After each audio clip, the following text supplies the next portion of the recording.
दोस्तों, जब भी किसी व्यक्ति पर किसी अपराध का आरोप यानी कि ब्लेम लगाया जाता है दोस्तों, और उस पर कोर्ट में मुकदमा चलता है, और उसके बाद में जब उसे अपनी गलती का एहसास होता है, ऐसे में वो व्यक्ति यही सोचता है कि कैसे भी करके इस प्रॉब्लम से या समस्या से निकल सके। और कई बार झूठे एफआईआर झूठे केसेस भी होते हैं दोस्तों।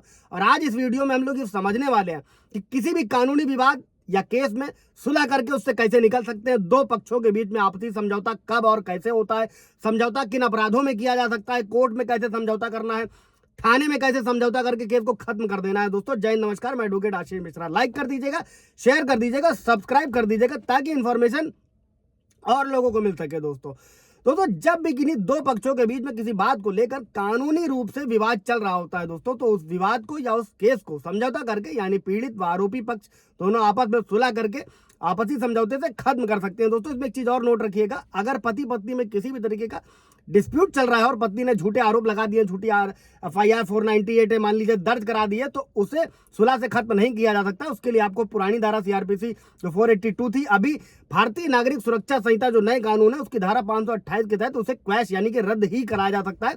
सुलह करके आप खत्म नहीं कर सकते हैं। कोई सवाल जवाब होगा इन चीजों से रिलेटेड तो पूछ लीजिएगा दोस्तों। और भारत में जो ये प्रक्रिया होती है इसको आउट ऑफ कोर्ट सेटलमेंट करना कहा जाता है, और इसके द्वारा समय और पैसा सभी बचाया जा सकता है। और इस प्रक्रिया में दोनों पक्ष अपने अपने वकीलों के माध्यम से एक दूसरे से बातचीत करते हैं और ये फैसला लेते हैं जो आगे की कार्रवाई होगी, कोर्ट कार्रवाई, वो ना की जाए। और इसके लिए दोनों ही पक्ष कुछ शर्तों के साथ एक दूसरे से बातचीत करते हैं दोस्तों, और इसको खत्म करते हैं। और सुलहनामा करने के लिए मामलों में कोर्ट की अनुमति की भी आवश्यकता पड़ती है दोस्तों, और कुछ मामलों में बिना कोर्ट की अनुमति के बिना भी समझौता किया जा सकता है। मतलब दो तरीके के केसेस होते हैं दोस्तों, एक में समझौता कर सकते हैं, एक में समझौता बिना नहीं कर सकते। तो दोस्तों, ये कौन से होते हैं इनको भी समझ लेते हैं कि कंपाउंडेबल ऑफेंसेस यानी कि समनीय अपराध, ये उन अपराधों को कहा जाता है दोस्तों जिन अपराधों में दोनों पक्ष यानी कि पीड़ित पक्ष और आरोपी पक्ष आपस में समझौता कर सकते हैं।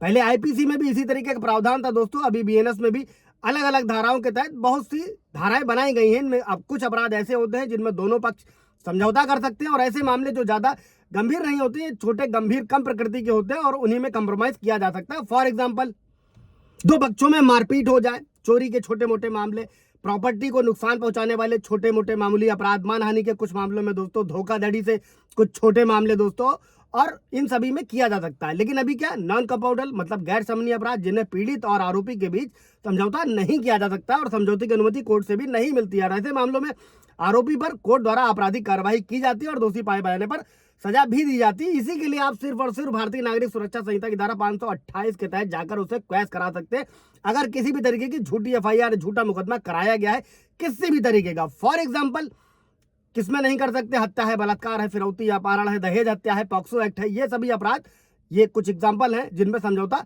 नहीं किया जा सकता। ये गंभीर प्रकृति के होते हैं दोस्तों, जिसमें राजीनामा भी नहीं किया जा सकता। अभी बढ़ते हैं दोस्तों, समझते हैं कि ये तो कोर्ट की प्रक्रिया होगी, थाने में समझौता कैसे कर सकते हैं दोस्तों। थाने में समझौता किए जाने वाले जो अपराध होते हैं, जैसे कि मान लीजिए छोटे मूल्य की कोई वस्तुओं की चोरी है, मोबाइल है, सामान है, पैसे हैं, ट्रैफिक नियम का उल्लंघन है, बिना हेलमेट है, सीट बेल्ट है, बिना सीट बेल्ट के कार चलाना है, ट्रैफिक लाइट का उल्लंघन है दोस्तों, तेज गति से गाड़ी चलाना है, रैश एंड ड्राइविंग है दोस्तों, छोटी मोटी मारपीट हो गई, हमला कर दिया है छोटा मोटा, और आपसी झगड़ा हो गया है, किसी तरीके की छोटी मोटी धोखाधड़ी हुई है, चेक बाउंस ऐसा मामला है दोस्तों। ये सभी छोटे मोटे जो अपराध होते हैं ये पुलिस स्टेशन में भी आपसी समझौते की प्रक्रिया से इनको खत्म कराया जा सकता है दोस्तों। जब भी पुलिस को कंप्लेंट मिलती है तो पुलिस क्या करती है, आरोपी व्यक्ति को पुलिस स्टेशन लेकर आती है और उसे थाने में बुलाया जाता है। और अगर कोई व्यक्ति थाने में बुलाने पर नहीं आता है तो पुलिस इसे गिरफ्तार करके लाती है, और उसके गिरफ्तारी का जो रिकॉर्ड होता है वो दर्ज किया जाता है। उस पर पूरा वीडियो मैंने बनाया हुआ, आप ब्रीफ में जाकर दे सकते हैं कि गिरफ्तार व्यक्ति के क्या क्या अधिकार हैं नए कानूनों में दोस्तों, जो 1 जुलाई 2024 से देश में लागू हो चुके हैं। और पुलिस क्या करती है, गिरफ्तार करने के बाद जो भी उसकी शिकायत है या अपराधी को पूरी तरीके से यानी कि आरोपी को दी जाती है, और इसके बाद पुलिस के द्वारा जो अगली पार्टी होती है शिकायत पक्ष, उनको भी बुलाया जाता है। और अगर आरोपी व्यक्ति अपनी गलती को स्वीकारता है और शिकायतकर्ता से माफी मांगता है और शिकायतकर्ता उसे माफ कर देता है, तो उस मामले को थाने में ही आपसी कॉम्प्रोमाइज के तहत खत्म किया जा सकता है दोस्तों। ये सभी चीजें थी, इनसे रिलेटेड कोई सवाल जवाब होगा दोस्तों पूछ लीजिएगा। Thank you.